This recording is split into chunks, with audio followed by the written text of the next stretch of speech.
మేడారం జాతరలో మరో కీలక ఘట్టం జరుగుతుంది. భక్తులకు ఇప్పటి వరకు దర్శనమిచ్చిన సమ్మక్క మరి కాసేపట్లో వనానికి బయలుదేరుతుంది. ఇప్పటికే సమ్మక్క ఆలయంలో పూజలు పూర్తి చేశారు. సమ్మక్క గద్దెపైన కుంకుమ భరణికు పూజలు నిర్వహించారు. కొన్ని క్షణాల్లో చిలుకల గుట్టకు సమ్మక్కను తీసుకెళ్లనున్నారు. అలాగే సారలమ్మను కన్నెపల్లికి, పగిడిద్దరాజును పూనుగొండ్లకు, గోవిందరాజును కొండాయికి తీసుకువెళ్లనున్నారు పూజారులు.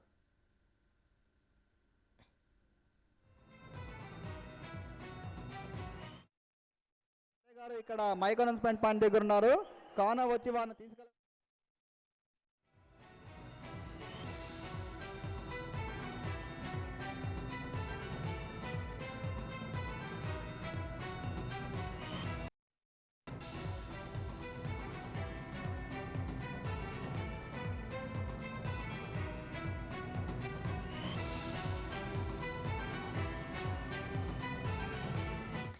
ఇక మేడారం జాతరలో మరో కీలక ఘట్టం జరుగుతుంది. ఇప్పటికే సమ్మక్కను మరి కాసేపట్లో వనానికి తీసుకెళ్లబోతున్నారు పూజారులు. దీనికి సంబంధించి మరింత సమాచారాన్ని మా ప్రతినిధి వేణు అందిస్తారు.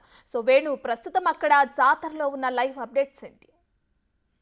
రత్న, ఇప్పుడే ప్రధాన దేవత సమ్మక్క గదేవత పూజారులు పూజ నిర్వహిస్తున్నారు. మొదటగా మేడారంలోని సమ్మక్క ఆలయంలో పూజ నిర్వహించి పసుపు కుంకుల భరణితో సమ్మక్క గద్దెపైకి వెళ్లారు. అయితే చిలకల గట్టు నుంచి సమ్మక్కను కుంకుమ భరణి రూపంలో తీసుకొచ్చినటువంటి అక్కడ ప్రత్యేక పూజలు చేశారు. ప్రస్తుతం ఆ సమ్మక్క తల్లి పూజారులు ఆ కుంకుమ భరణిని తిరిగి ఆ చిలకల గుట్ట వైపు తీసుకెళ్లేందుకు అయితే ప్రయత్నం చేస్తున్నారు. మరోవైపు సారలమ్మ తల్లిని కన్నెపల్లికి, పగిడిద్దరాజును పూనుగొండ్లకు, అదేవిధంగా గోవిందరాజును కొండాయికి వారి నిజ స్థానాలు తీసుకెళ్లడానికైతే అటు వారి సంబంధించిన అయ్యగారులు పూజారులు అయితే ప్రస్తుతం తంతు నిర్వహించారు. మరికొద్ది సేపట్లోనే ఆ మేడారం గద్దెల ప్రాంగణం నుంచి వారి నిజ స్థానాలకు తీసుకెళ్లడానికి బయలుదేరే అవకాశం కనిపిస్తోంది. ఇక దీంతో పాటుగా రోడ్డు వెంట కూడా భక్తులు ఇంకోటికి రద్దీ కూడా కొనసాగుతున్న నేపథ్యం లోపల అటు సంబంధించినటువంటి పోలీస్ బందోబస్తు కూడా కొనసాగుతోంది. ఇక ప్రతి ఏటా కూడా ఈ 4 రోజుల పాటు జరిగేటువంటి మహాజాతర తర్వాత చివరి రోజు అమ్మవార్లు ఆ గద్దెల ప్రాంగణం నుంచి నిజస్థానం వెళ్లే సమయం లోపల అటు వర్షం కరుణిస్తుంది, అటు సమ్మక్క తల్లి దీవెనలు అంటూ కూడా కొంత ఆనవైతే వస్తుంది. ప్రస్తుతం ఇప్పుడు కూడా మేడారం ప్రాంగణం అంతా కూడా మేఘావృతమై మరికొద్ది సేపట్లో అంటే సమ్మక్క తల్లి చిలకలగుట్టకు చేరే లోపే ఈ మేఘావృతమైన వర్షాలు కూడా కురిసే అవకాశం ఉందంటూ చరిత్రలో చూస్తే తెలుస్తుంది. కానీ ఇప్పుడు కూడా ప్రస్తుతం అదే పరిస్థితి కూడా కనిపిస్తోంది. ఏదేమైనా కూడా ఈ 4 రోజుల పాటు అంగరంగ వైభవంగా జరిగినటువంటి మేడారం మహాజాతర లోపల 1,40,00,000 మంది ఈ 4 రోజుల్లోనే దర్శనం చేసుకున్నారంటూ కూడా కొద్దిసేపటి క్రితం అధికారులు కూడా వెల్లడించారు. ఇక నెల రోజుల నుంచి అంటే జాతర మొదలైనటువంటి నెల రోజుల నుంచి కూడా దాదాపు 40 నుంచి 60 లక్షల మంది వచ్చుంటారని కూడా భక్తులు వచ్చారనే అంచనాలు వేస్తారు. అంటే మొత్తంగా ఈ నెల రోజుల వ్యవధి లోపల జాతర మొదలుకున్న నెల రోజుల ముందు నుంచి ఇప్పటి వరకు అంటే ఈ రోజు సాయంత్రం వరకు దాదాపు సుమారు 2 కోట్ల మంది భక్తులు దర్శించుకున్నట్టుగా తెలుస్తుంది. మొత్తానికి ఈ సీతక్క ఆధ్వర్యంలో నిర్వహించినటువంటి ఈ జాతరకు కాంగ్రెస్ ప్రభుత్వం ఏర్పడిన తర్వాత 110 కోట్లు కేటాయించడం, దాంతో పాటుగా తక్కువ వ్యవధిలో ప్రభుత్వం ఏర్పడిన తర్వాతనే దీనికి సంబంధించినటువంటి పూర్తి స్థాయి ఏర్పాట్లు విజయవంతంగా పూర్తి చేసి భక్తులకు కూడా ఎటువంటి ఆటంకాలు లేకుండా దర్శనం చేయించినటువంటి ఘటనతో కూడా పూర్తిగా అటు సీతక్క కూడా అటు ప్రభుత్వానికి అటు కేబినెట్ కూడా శుభాకాంక్షలు తెలిపారు. ఇక మరి కొద్దిసేపట్లో ఈ 4 రోజుల మహాజాతరకు అయితే పూర్తిగా ఫుల్ స్టాప్ అయితే పడే అవకాశం కనిపిస్తా ఉంది. రైట్ వేణు, అయితే ఇప్పటికే మనం విజువల్స్ లో చూస్తూనే ఉన్నాం ఎంత మంది సమ్మక్క సారలమ్మ జాతరకి విచ్చేశారు. అలాగే 4 రోజులు పండుగని ఏ విధంగా జరుపుకున్నారని కూడా అర్థమవుతుంది. అయితే ఇంతమంది జనం ఉన్నారు. ఇప్పుడు కుంకుమ భరణికి పూజలు నిర్వహించిన అనంతరం ఇంకా కొన్ని క్షణాల్లోనే ఆమెని మళ్ళీ తిరిగి వనానికి తీసుకువెళ్ళడం కూడా జరుగుతుంది. అయితే ఓవరాల్ గా ఇంతమంది ప్రజలు అక్కడ చేరుకోవడంతో ఎటువంటి భద్రతా చర్యలు చేపట్టారు పోలీసులు? అంటే ప్రధానంగా ఈసారి భారీ స్థాయిలో భక్తులు రాబోతున్న ముందస్తు అంచనాల నేపథ్యంలోనే దాదాపు 14,000 మంది పోలీసు అధికారులు ఐపీఎస్ నుంచి మొదలుకుంటే హోంగార్డు వరకు కూడా మొత్తంగా 14,000 మంది పోలీసు బందోబస్తు నిర్వహించారు. దాంతో పాటుగా భారీ స్థాయి లోపల భక్తులు రానున్న నేపథ్యం లోపల వారికి వైద్యపరమైనటువంటి సహాయం అందించడానికి 1,400 మంది వైద్య సిబ్బందిని, 100 మంది నిష్ణాతులైనటువంటి డాక్టర్స్ ను కూడా నియమించడం జరిగింది. అయితే ఈసారి జాతరలో మాత్రం ఎక్కువ ప్రాణ నష్టం జరగకుండానే జాతరను విజయవంతంగా పూర్తి చేశారు. దాంతో పాటుగా జంపన్న వాగు లోపల ఒక వ్యక్తి మద్యం అతిగా సేవించి మృతి చెందిన, దాంతో పాటు ఒక వృద్ధ మహిళ హార్ట్ స్ట్రోక్ తోని గద్దెల ప్రాంగణంలో మరణించిన, మరొక 30 సంవత్సరాల యువతి అక్కడ కొంత తొక్కిసలాట అయ్యి మరణించడం, ముగ్గురు మృత్యువాత పడ్డారు. దాంతో పాటు ఒక 40 మందికి కొంత స్వల్ప గాయాలు. అంటే గతం లోపల జరిగినటువంటి జాతర చూసుకుంటే మాత్రం ఈసారి జాతర లోపల అటు ప్రాణ నష్టం కావచ్చు, అటు ఆ ఇబ్బందులకు అసౌకర్యాలకు గురైనటువంటి సంఘటనలు కావచ్చు చాలా తక్కువ అనేది చెప్పుకోవాలి. అయితే ఈ స్థాయి లోపల ఇంత స్థాయి గతం లోపల ఎన్నడూ లేని విధంగా భక్తులు ఇంతవరకు రావడానికి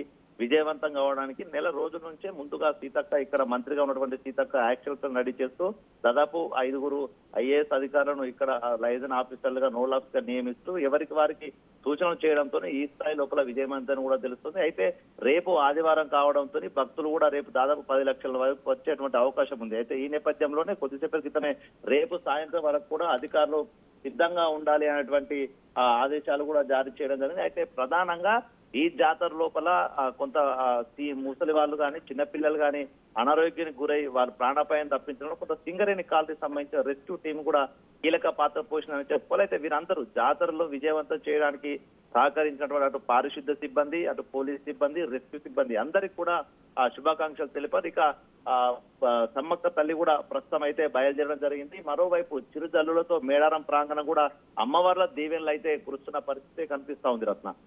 రైట్ వేణు, అయితే తెలంగాణ ప్రజలు ఎంతో ఘనంగా జరుపుకునే సమ్మక్క సారలమ్మ జాతర నేటితో ముగినుంది. అయితే ఇప్పుడు చూసుకుంటే సమ్మక్కనేమో అటు చిలకల గట్టుకి, సారలమ్మనేమో కన్నెపల్లికి తీసుకువెళ్తున్నారు పూజారులు. ఈ కార్యక్రమం మొత్తం ఏ విధంగా కొనసాగనుంది?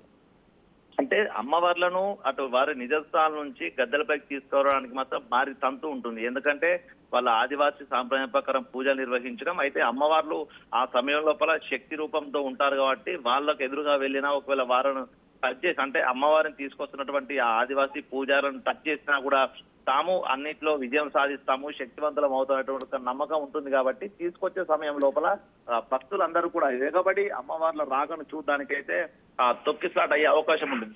అందుకే వచ్చే సమయం లోపల భారీ బందోబస్తు ఉంటుంది. మొత్తంగా 1400 మంది రోప్ పార్టీ సంబంధించినటువంటి సిబ్బంది, ఆదివాసీ సంఘాలకు సంబంధించిన యువత అందరి మధ్య బందోబస్తు మధ్య లోపల అమ్మవారిని తీసుకొస్తారు. అయితే తీసుకువెళ్లే సమయం లోపల అమ్మవార్లు 2 రోజులు గద్దెలపై ఆశీనులైన తర్వాత భక్త కోటి మొక్కులు సమర్పించుకున్న తర్వాత తిరిగి వెళ్లే సమయం లోపల అమ్మవార్ల శక్తి ఆ స్థాయిలో ఉండదనేటువంటి సాంప్రదాయం ప్రకారము తీసుకువెళ్లే సమయం లోపల భక్తుల రద్దీ కొంత తగ్గుతుంది. అందుకే తీసుకొచ్చే సమయం అంటే గద్దెలపైకి తీసుకొచ్చే సమయంలో ఉన్నటువంటి బందోబస్తు కంటే తీసుకువెళ్లే సమయం లోపల బందోబస్తు దాదాపుగా 1/4 అంటే పావుల వంతు మాత్రమే ఉంటుంది. సో దీనికి సంబంధించి పోలీసులు కూడా ఒకవేళ ఎందుకంటే నిన్నటి నుంచి ఇంకా రద్దీ అలాగే కొనసాగుతున్న నేపథ్యం లోపల కూడా మరొకసారి తొక్కిసలాటు అవాంఛనీయ చూడగలిగితే ప్రస్తుతం అయితే పోలీసు అధికారులు అయితే బందోబస్తు అయితే కొనసాగుతుంది. ఇక చిరుజల్లు వర్షం కురుస్తున్న నేపథ్యం లోపల కూడా ఎటువంటి అటు తొక్కిసలాట్లు కాకుండా ముందస్తు జాగ్రత్త అయితే తీసుకున్న పరిస్థితి ఉంది రత్న. రైట్ వేణు, అయితే ఇప్పటికే సమ్మక్కను సారలమ్మను వనానికి తీసుకువెళ్తున్నారు పూజారులు. అయితే ఏ సమయానికి తీసుకువెళ్తారు, మళ్ళీ వాళ్ళు తిరిగి ఏ సమయానికి జాతరకు చేరుకుంటారు? అంటే దాదాపు గద్దెల నుంచి అమ్మవారు బయటకు తీసుకున్న తర్వాత 40 నిమిషాల్లోనే తంతు ముగుస్తుంది. ఎందుకంటే తీసుకొచ్చే సమయం లోపల 4 నుంచి 5 గంటల సమయం పట్టినా కూడా తీసుకెళ్లే సమయంలో దాదాపు 30 నుంచి 40 నిమిషాల సమయం పడుతుంది.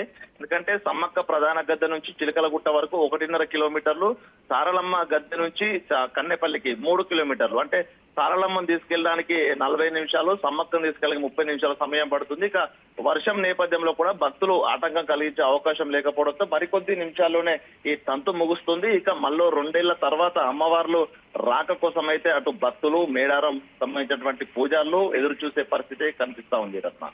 Right, thank you Venu.